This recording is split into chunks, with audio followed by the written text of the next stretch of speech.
Do you think people should start running more towards gold or to maybe the US dollar? I think when it comes to gold or you holding the dollar and things like that, I mean, look what gold did now recently, didn't it? Hit the all-time high. It was all-time high. Yeah. In the last year, I think it's gained 70. Yeah. So I mean, in terms like that, then maybe it would have been better to hold gold. Yeah. But you didn't know gold was going to do that. 100%. So I think where it stands out is in the P2P market and holding stablecoin. I made 6K a month as a call center agent, and now I make that in a week with peer-to-peer trading. It's always quick at Quick Trader. Hey guys, Keenan here. Welcome back to the Quick Trader channel. I'm here today with Luca and Rashid. and we will be talking a little bit about stablecoin reliability. This is also going to be a bit of a debate. I have a few questions for you guys, Okay, like usual.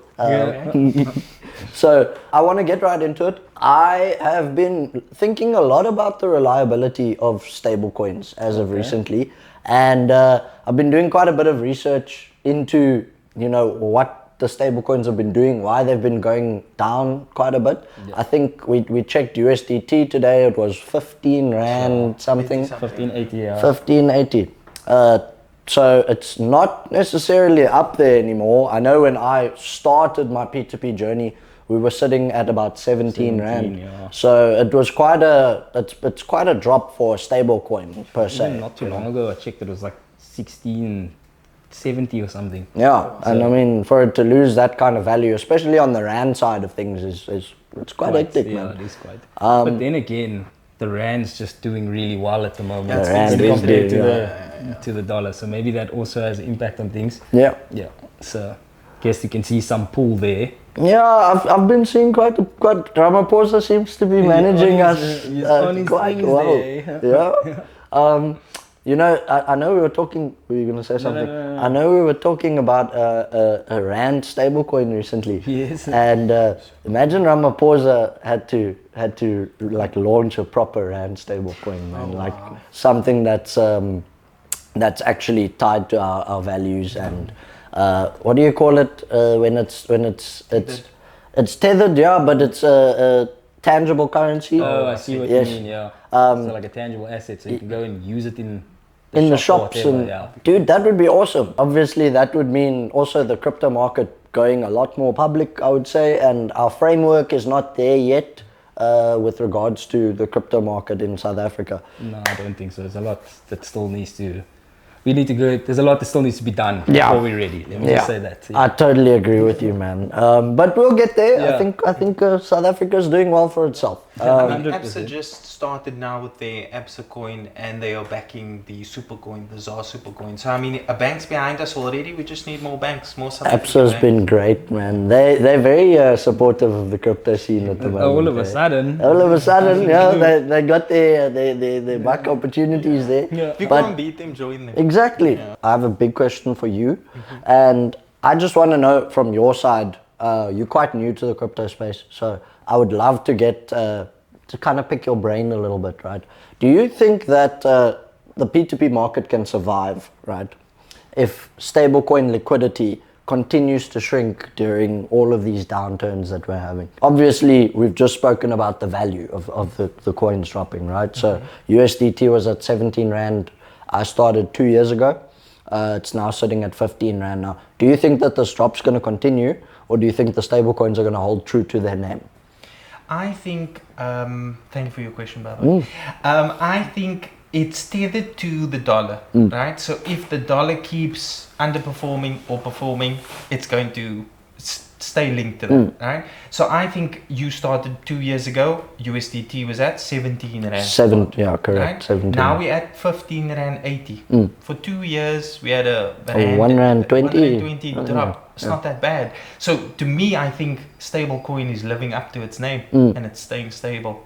Compared to everything else, like all the other crypto assets. Okay. So I think the market, the B2B market will survive, to answer your question. Awesome, man. Okay. So I also wanted I to agree chip with on you. that. Yeah. I do think it will survive as well. Because I mean, there's always gonna be that sounds junk for what I'm gonna say, but there's always gonna be countries that currencies are volatile. There's Yeah. always gonna be your Nigerias, your what's the other one, Mozambique. Yeah, Liberia. Liberia. No. What's it? Zimbabwe. Zimbabwe. Yeah. That's what I was looking When for. old Mugabe was in power. Yeah. There's always gonna be those places, and what's the safe haven for the people living in those places?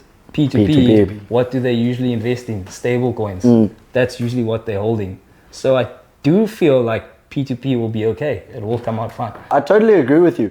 I think if people are spreading their portfolios out and they buying different assets the whole time, you're gonna be okay. Especially because the P2P market right now is mainly stable coins being sold. Just because of like, I can give you a great example. You get people from all walks of life using P2P. It's a worldwide engine, if you can say that. But I've got a client that he has a shop in Nigeria and he runs purely on Naira. He sells tech, so PS5s, TVs. He's like a macro, you know what I mean? Like what's it? Internet connection, not internet cafe. connection. Incredible connection, yes. Incredible connection. Incredible Nigerian connection. There we go. He's one of those gents. And I mean, he's good at what he does. His business is very busy and I do a lot of conversions for him. He mainly uses me because I'm quite cheap with my conversions, and also he doesn't like holding Naira. The currency value is not the same for him, you know. So just to give you like a good example, he would then send over Naira to a Rand bank account, which will then pay out to my side of things, and I'll release crypto to him. It's a great way of using the stablecoin market, right? And he only wants USDT. He prefers it because it's like having dollars but digitally. And that's like, what is the most world recognized currency? The US dollar. Exactly. Yeah, I So mean, most people are gonna, especially the people like we're saying where they're living in countries with their currency is volatile, they're gonna look for the world recognized currency, and there's it in the form of crypto. I totally agree with you. Yeah. I think if they can adopt it, they use it physically as well. Yeah, So I think USDT is the most worldwide, the most used for transactions and things Yeah. like that. Yeah, I mean, I use USDT to pay for things. When I go yeah, to a you've got restaurant- your apps and Yeah, stuff. when I Yeah. go to a restaurant, whatever, I never pay with like my bank card. I pay with USDT every time. Dude, I've got I a do it card at for Pick you. and Pay.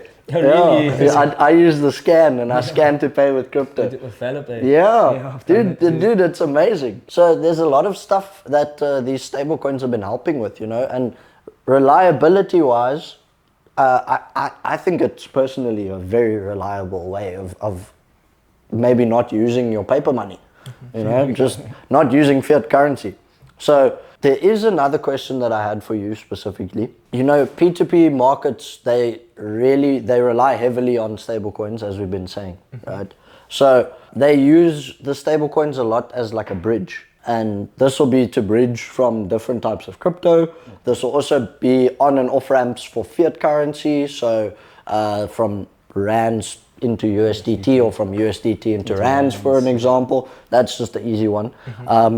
But they also use P2P as a flight to safety, right?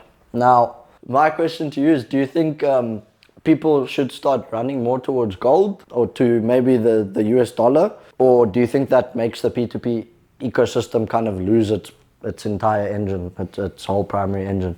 Because USDT is quite a good asset to hold, you know? Yeah, so I think when it comes to gold or you holding the dollar and things like that, I mean, look what gold did now recently, didn't it? Hit the all-time high. It was all-time high. 70% or something. Yeah, in the last year, I think it's gained 70. Yeah. Yeah, so I mean, in terms like that, then maybe it would have been better to hold gold. Yeah. But you didn't know gold was going to do that. 100%. You know? So I think where it stands out is in the P2P market and holding stablecoin, because that's what I'm doing. So I have to.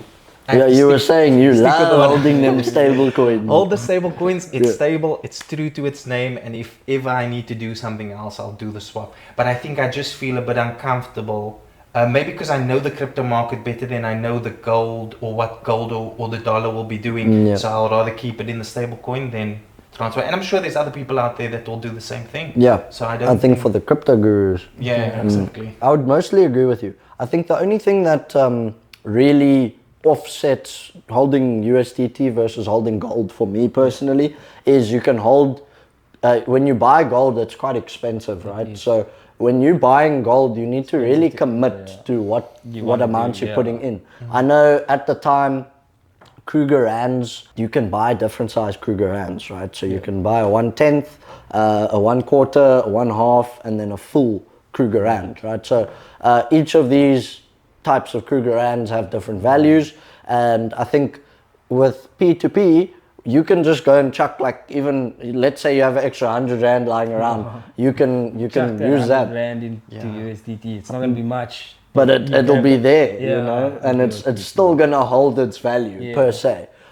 Whereas when you're using gold, you need to buy these large amounts. So I think moving away from the P2P ecosystem, if you're buying gold in the US dollar, I think it definitely does lose like the primary engine of things, and it kind of makes it harder for you to decide where you want to put your money. But if you're investing a lot of wealth, then I would say gold is a good way to go. It's a scary one to hold, like you were saying. And I guess that comes in with the importance of diversifying your portfolio. You know, like we were talking about earlier. It's good to keep your fingers. You know, you can, if that's what you're interested in, invest in gold or whatever, but it's not going to hurt having USDT in your wallet. Oh yeah. You know? And it's accessible and sellable on That's the the spot thing. immediately. Thank you guys so much for the film sesh. That was a lot of fun. That was a good one, man. Always love these little debates. Guys, check out the comment section below. Please leave us any feedback that you may have, any questions that you may want answered. Send us a DM if you'd like, and we'll get back to you as soon as we can. Thank you so much, guys. Have a lovely day. Cheers. Cheers.